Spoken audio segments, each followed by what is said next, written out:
বিশ্ব শান্তি ও মঙ্গল কামনায় অগ্নিহোত্র যজ্ঞের মাধ্যমে চলছে সনাতন ধর্মাবলম্বীদের শ্রী শ্রী জগন্নাথ দেবের রথযাত্রা উৎসব। স্বামীবাগ আশ্রম থেকে শুরু হয়ে রথযাত্রা চলছে। সেখানে এই মুহূর্তে যুক্ত হচ্ছেন সহকর্মী তাজফিয়া উখরোজ। রথযাত্রার র্যালি ও আয়োজন সম্পর্কে জানাবেন উখরোজ। এই মুহূর্তে কোন জায়গায় অবস্থান করছে তারা?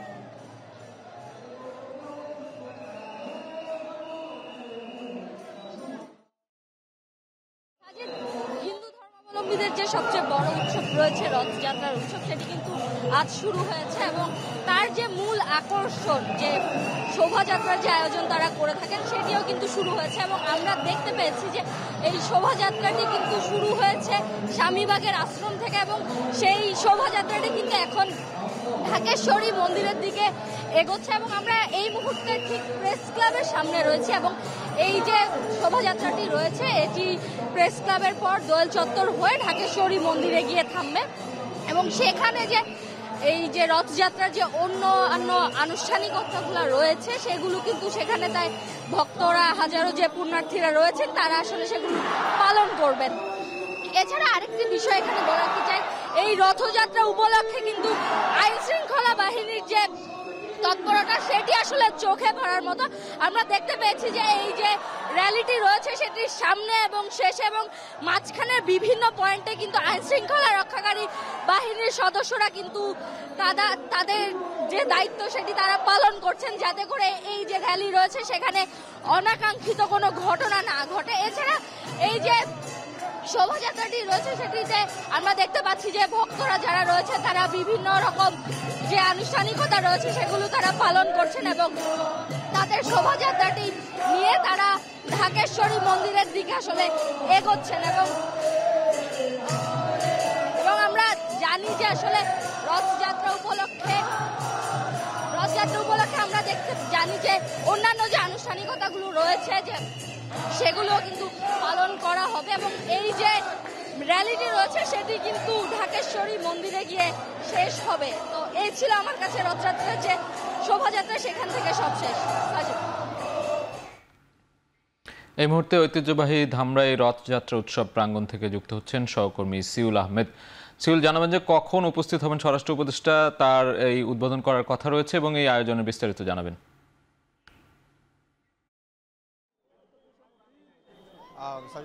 ঠিক এই মুহূর্তে আমি আছি রাজধানী ধামরায়, মানিকগঞ্জের ধামরায়, যেখানে আসলে ঐতিহ্যবাহী রথযাত্রা শুরু হবে।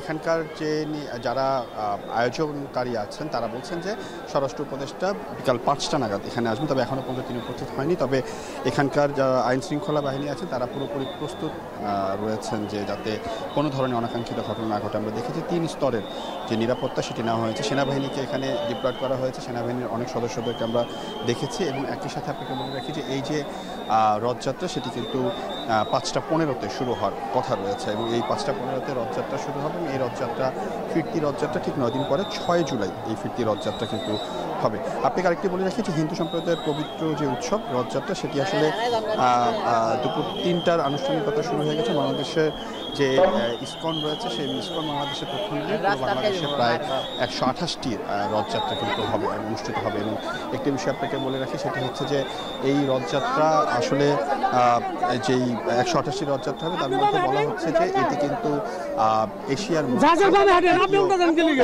দ্বিতীয় বৃহত্তম যেই দ্বিতীয় যে রথযাত্রা সেটি কিন্তু চলছে। এবং আরেকটি বিষয় আপনাকে বলে রাখি এই রথযাত্রা কিন্তু আমরা দেখছি দুপুর থেকেই যারা আছেন, যারা দুপুর থেকেই এখানে যারা ভক্ত অনুরাগী আছেন তারা কিন্তু দুপুর থেকেই এই রথযাত্রায় উপস্থিত হবেন বলে অংশগ্রহণ করেছেন। এবং শুধুমাত্র হিন্দু সম্প্রদায়ের লোকজনে আমরা এখানে বিভিন্ন ধর্মের যেই লোকজন আছে তারা সকলেই কিন্তু এই রথযাত্রায় উপস্থিত হয়েছেন। একটি বিষয় আপনাকে বলে রাখি সেটি হচ্ছে যে প্রতি বছরই আসলে চন্দ্র আষাঢ়ের শুক্লপক্ষের দ্বিতীয় তিথিতে শুরু হয় এই শ্রী শ্রী জগন্নাথ দেবের রথযাত্রা, আর এর ঠিক 9 দিনের মাথায় কিন্তু উল্টা রথযাত্রা শুরু হয়। এবং আরেকটি বিষয় করলে এই রথযাত্রা কিন্তু এখান থেকে ঠিক 5:15 শুরু হবে, পরে এটিকে নিয়ে যাওয়া হবে হচ্ছে আপনার সামনে আরেকটি মন্দির আছে, সেখান থেকে নিয়ে যাওয়া হবে। তারপরে ঠিক 9 দিন পরে 6 জুলাই এই উল্টা রথযাত্রাটি কিন্তু এখানে উল্টা রথযাত্রা যেটি আছে সেটি অনুষ্ঠিত হবে। আরেকটি বিষয় আপনাকে বলি, সেটি স্বরাষ্ট্র উপদেষ্টার এখানে পৌঁছানোর কথা ঠিক 5টায়, এরপরে তিনি এটি উদ্বোধন করবেন। তারপর ঠিক 5:15 এই রথযাত্রাটি হওয়ার কথা রয়েছে। এবং এছাড়াও এলাকার যে অন্যান্য নেতাকর্মীরা রয়েছেন প্লাস অন্যান্য যারা ব্যক্তিবর্গ রয়েছেন তারা সকলেই কিন্তু এই রথযাত্রা উদ্বোধনের অপেক্ষায় আছেন এবং তারা সকলেই কিন্তু এখানে উপস্থিত হয়েছেন। আপনাকে আরেকটি জিনিস বলি, সেটি হচ্ছে যে পুরো এশিয়ার মধ্যে যে দ্বিতীয় বৃহত্তম রথযাত্রা, প্রায় 400 বছরের পুরনো যে রথযাত্রা বলা হয়ে থাকে এটিকে, এবং এই রথযাত্রা কিন্তু একই সাথে ঢাকার যে ইসকনের প্রধান শাখা রয়েছেন সেখান থেকে উদ্বোধন শুরু হয়েছে এবং এখানেও কিন্তু ঠিক কিছুক্ষণের মধ্যে রথযাত্রা অনুষ্ঠিত হবে। আর সাজিদ আরাফাত, এই ছিল আমার কাছে মানিকগঞ্জ থেকে, ধামরাই থেকে সর্বশেষ তথ্য। ধামরাই থেকে রথযাত্রা উৎসবের সবশেষ খবর জানাচ্ছিলেন সহকর্মী সিউল আহমেদ। এদিকে ঢাকার বাইরেও বাদ্যযন্ত্রের তালে তালে সুসজ্জিত রথ টেনে চলছে উৎসব। এ উপলক্ষে বিভিন্ন স্থানে বসেছে মেলা। এ নিয়ে জানাতে বরিশাল থেকে যুক্ত হচ্ছেন সহকর্মী অমিত হাসান, সিলেট থেকে সন্দীপন শুভ এবং কক্সবাজার থেকে যুক্ত হচ্ছেন মন্তোষ বেদজ্ঞ। শুরুতে আমরা যেতে চাই বরিশালে অমিতের কাছে। অমিত, সেখানে ভক্তদের উপস্থিতি কেমন দেখছেন এই মুহূর্তে? সাজিদ, একটু জানিয়ে রাখি, বেলা 3:30 থেকেই কিন্তু এই রথযাত্রা অনুষ্ঠান শুরু হয় এবং বরিশাল বিএম কলেজ রোড থেকে এটি শুরু হয়ে বরিশালের প্রধান যে সড়কগুলো রয়েছে সেগুলো প্রদক্ষিণ করে আবার বিএম কলেজ রোডে এসে কিন্তু কিছুক্ষণ আগেই পৌঁছেছে। এবং এই মুহূর্তে দেখছেন যে রথযাত্রায় প্রচুর পরিমাণ ভক্তদের উপস্থিতি রয়েছে এবং তারা সেই বিকেল থেকেই কিন্তু এই রথযাত্রায় দড়ি টেনে সুসজ্জিত যে রথযাত্রাগুলো রয়েছিল সেই রথগুলো নিয়ে টেনে কিন্তু তারা বরিশাল শহর প্রদক্ষিণ করেছেন। এবং এই মুহূর্তে দেখছেন বিভিন্ন সাজে রথযাত্রাগুলো সাজানো হয়েছে এবং এই মুহূর্তে দর্শনার্থীদের ভিড়ও রয়েছে এবং প্রচুর নাচ গান করে তারা কিন্তু এই অনুষ্ঠানটি উদযাপন করছেন। এবং একটু জানিয়ে রাখি যে আষাঢ় মাসের শুল্কপক্ষের দ্বিতীয় তিথি এবং এই তিথিতেই জগন্নাথ দেবের রথযাত্রাটি অনুষ্ঠিত হয়। এই উপলক্ষে বরিশাল সহ সারা দেশে বিভিন্ন স্থানে মন্দির ও ধর্মীয় স্থানে নানা ধরনের আয়োজন করা হয়েছে। মূলত রথযাত্রা হলো সনাতন ধর্মাবলম্বীদের দেবতা জগন্নাথ, বলরাম ও সুভদ্রার 3টি সুসজ্জিত মূর্তির রথে করে জগন্নাথ দেবের মন্দির থেকে মাসির বাড়ি পর্যন্ত যাত্রা করা হয়। সেই যাত্রাটি শেষ করে এই মুহূর্তে কিন্তু দেখছেন যারা ভক্তরা রয়েছে তারা এই যে সড়কগুলো প্রদক্ষিণ করছেন এবং সেই মন্দির প্রাঙ্গণে গিয়ে শেষ করবেন এবং বিভিন্নভাবে তাদের যে প্রসাদগুলো রয়েছে সেগুলো ভক্তদের উদ্দেশ্যে ছুড়ে দেওয়া হয়েছে, সেগুলো ভক্তরা নিয়েছেন। এবং এই অনুষ্ঠানে যুক্ত হতে পেরে যারা ভক্তরা রয়েছেন তারা খুব আনন্দ প্রকাশ করেছেন, সন্তোষ প্রকাশ করেছেন এবং তারা বলছেন যে প্রতি বছরের ন্যায় এবারও তারা এই আনন্দ উপভোগ করছেন, এই রথযাত্রায় অংশগ্রহণ করেছেন এবং তারা বলছেন এই রথযাত্রায় আসলে সকলের প্রতি শান্তি কামনা করছেন। তারা এই দিনে যেন সকলের প্রতি শান্তি প্রসৃত হয় এমনটি প্রার্থনা করছেন। এবং এই রথযাত্রা উপলক্ষে বরিশালের বিভিন্ন জায়গা থেকে আমরা দেখেছি যারা ভক্ত রয়েছেন তারা এসে উপস্থিত হয়েছেন এবং আইন শৃঙ্খলা বাহিনীর তৎপরতা বেশ ভালো ছিল, বিশেষ করে সেনাবাহিনী, পুলিশ, র্যাব থেকে শুরু করে সব ধরনের আইন শৃঙ্খলা বাহিনীর তৎপরতা দেখেছি এবং তারা কিন্তু এই পুরো শোভাযাত্রার সাথেই অংশগ্রহণ করেছেন। এবং এই রথযাত্রা ছাড়াও এই দিনটি উপলক্ষে বরিশালের বিভিন্ন মন্দিরে দেখা যাচ্ছে পূজা অর্চনা অনুষ্ঠিত হয়েছে। এছাড়াও সদর রোডের জগন্নাথ মন্দির থেকেও একটি রথযাত্রা বের হয়েছে এবং সেখানেও আমরা দেখেছি যে ভক্তদের প্রচুর পরিমাণ ভিড় রয়েছে। এবং এই মুহূর্তে যদি দেখায় যে বরিশাল বিএম কলেজ রোডে কিন্তু প্রচুর পরিমাণ ভক্তদের ভিড় রয়েছে এবং তারা এই যে রথযাত্রার দিনটি সেটি কিন্তু নানাভাবে উদযাপন করছে। সব মিলিয়ে বলা যায় বরিশালে একটি উৎসবমুখর পরিবেশ কিন্তু এই মুহূর্তে বিরাজ করছে। তো বরিশাল থেকে এই ছিল রথযাত্রার আমার কাছে সর্বশেষ। সাজিদ, ধন্যবাদ অমিত। আমরা যুক্ত ছিলাম বরিশালে আমাদের সহকর্মী অমিত হাসানের সঙ্গে। এই পর্যায়ে যেতে চাই সিলেটে সন্দীপন শুভর কাছে। শুভ, আপনি সেখানে রয়েছেন, ভক্তদের উপস্থিতি কেমন দেখছেন এবং রথযাত্রা ঘিরে কি কি আয়োজন করা হয়েছে?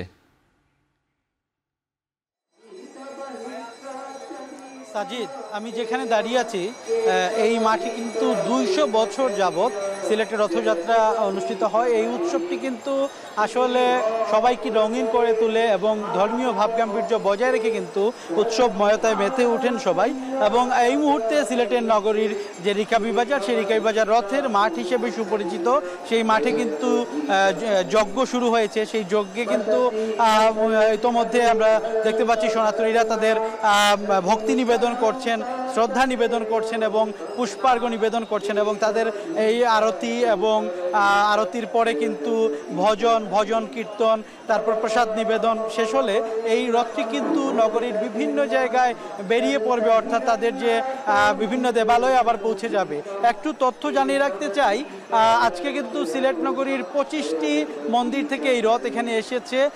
বিভিন্ন বড় বড় মন্দির যেগুলো জগন্নাথ দেব পূজিত হয়ে থাকেন, অর্থাৎ জগন্নাথ বলদেব সুভদ্রা পূজিত হয়ে থাকেন, সেই সব মন্দির থেকে কিন্তু আজকে এখানে এসেছেন এবং এখানে আরতি এবং ভজন এবং কীর্তন অনুষ্ঠান শেষে কিন্তু আবারও তারা মন্দিরে ফিরে যাবেন। তবে যে সনাতনী বিশ্বাস অনুযায়ী জগন্নাথ দেব প্রতি বছরে একবার এখানে ভক্তদেরকে দেখা দেন এবং আশীর্বাদ দান করেন এবং তিনি আবার মাসির বাড়ি ফিরে যান এবং 9 দিন পর উনি আবার উনার বাড়িতে ফিরে আসেন, এরকম একটি কথা কিন্তু রয়েছে সনাতনী ধর্ম বিশ্বাস অনুযায়ী। এবং এই রথের যে মাহাত্ম্য, সেই মাহাত্ম্য অনুযায়ী কিন্তু সিলেটবাসী এটি উদযাপন করে থাকেন। এবং একটি কথা আমি জানিয়ে রাখতে চাই, সিলেট নগরীর যে রথ অনুষ্ঠান, সেই রথের কিন্তু এর পাশাপাশি কিন্তু মেলা অনুষ্ঠিত হয়, রথের মেলা, যেটি টানা 9 দিন ব্যাপী এই মেলা চলে। কোনো সময় 2 সপ্তাহ বা 1 মাস পর্যন্ত চলে এই মেলা। এখানে গ্রাম বাংলার ঐতিহ্যবাহী নানা ধরনের জিনিসপত্র পাওয়া যায় এবং এখানে সকল ধরনের, সকল ধর্মের, সকল বর্ণের মানুষ কিন্তু আসেন এই রথের মেলা উপভোগ করতে। এবং বিশেষ করে শিশুরা সহ উঠতি বয়সী তরুণ তরুণীরাও কিন্তু পছন্দের একটি জায়গা রথের মেলা। এবং এখন আমরা যেখানে রয়েছি, এই উৎসবটি কিছুক্ষণ আগে সিলেটের সাবেক মেয়র এবং এই দেবালয় উদযাপন কমিটির উপদেষ্টা আরিফুল হক চৌধুরী কিন্তু এটি উদ্বোধন করেন এবং প্রশাসনের নেতৃস্থানীয় ব্যক্তিবর্গ রয়েছিলেন। এবং নিরাপত্তার কথা একটু বলতে হয় যে এখানে চমৎকার একটি সুন্দর পরিবেশে কিন্তু আজকের এই অনুষ্ঠান আয়োজন হচ্ছে। এবং সিলেটের এটি ঐতিহ্য আসলে যে সকল অনুষ্ঠান সবাই মিলেমিশে করার যে রীতি, সেই রীতির নিদর্শন কিন্তু আজকেও আমরা এখানে দেখতে পেয়েছি এবং সবাই মিলে কিন্তু অনুষ্ঠানটি উদযাপন করছেন। এবং পুরো শহর বলা যায় যে উৎসবের নগরীতে রূপ নিয়েছে। এবং এই নগরীতে আমরা দেখতে পেয়েছি সনাতনী হিন্দুদের পাশাপাশি অন্যান্যরা এসেছেন এবং বিশেষ করে একটি সম্প্রদায়ের কথা বলতে হয় যে বাঙালি সম্প্রদায়ের পাশাপাশি মণিপুরী সম্প্রদায়ের আধিক্য দেখা যায় এখানে। এবং এই যে রথগুলো রয়েছে, এখানে কিন্তু মণিপুরী সম্প্রদায়ের অনেকগুলো রথ রয়েছে এবং কিছুক্ষণের মধ্যে কিন্তু রথ টান শুরু হবে সিলেটবাসীর মধ্যে বা সনাতনীদের মধ্যে, বিশেষ করে ভক্তিপূর্ণভাবে তারা সেই রথ টান উদযাপন করবেন। তো এই ছিল সিলেটের রথযাত্রা থেকে আমার কাছে সবশেষ। সিলেট থেকে রথযাত্রা উৎসবের সবশেষ খবর জানাতে যুক্ত ছিলেন সহকর্মী সন্দীপন শুভ। এ পর্যায়ে যেতে চাই কক্সবাজারে, মন্তোষ বেদজ্ঞ রয়েছেন সেখানে। মন্তোষ, জানতে চাই কক্সবাজারে রথযাত্রা শুরু হয়েছে কিনা, সেখানকার প্রস্তুতির সবশেষ খবর জানাবেন।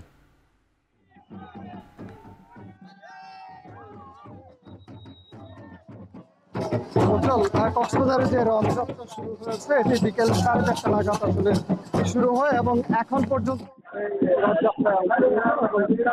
এই রথযাত্রায় অংশ নিয়েছেন। এবং কক্সবাজার শহরের যে গোলদিঘির পাহাড় এলাকা, সেই গোলদিঘির পাহাড় এলাকা থেকে রথযাত্রাটি মূলত শুরু হয় এবং বর্তমানে সেটি প্রধান সড়ক প্রদক্ষিণ করে কক্সবাজারের যে হোটেল মোটেল জোন এলাকা রয়েছে, বিশেষত এখানে যে শৈবাল যে সড়ক কক্সবাজার চট্টগ্রাম মহাসড়কে, সেই সড়ক দিয়ে সেই র্যালিটি এগোচ্ছে। এবং এই যে রথযাত্রা আমরা দেখছি যে জেলা শহর ছাড়াও এখানে বিভিন্ন উপজেলা থেকে, বিভিন্ন স্থান থেকে লোকজন এসেছেন, বিশেষ করে নানা বয়সী সনাতন ধর্মাবলম্বীরা এসেছেন। এবং আমরা এখানে যারা রথযাত্রায় অংশ নিয়েছেন তাদের সাথে কথা বলেছি, তারা যেটি বলছেন যে তারা মূলত এই যে রথ টানা, এই রথ টানার মাধ্যমে রথের রশি ধরে টেনে নিয়ে যাওয়ার মাধ্যমে তারা আসলে অসীম পুণ্যের ভাগিদার হবেন, সে আশায় তারা আসলে রথযাত্রায় সামিল হয়ে থাকেন। এবং এই যে বিপুল মানুষের উপস্থিতি, লক্ষাধিক সনাতন ধর্মাবলম্বী মানুষ বলা যায়, এটি যেহেতু পর্যটন শহর, এই পর্যটন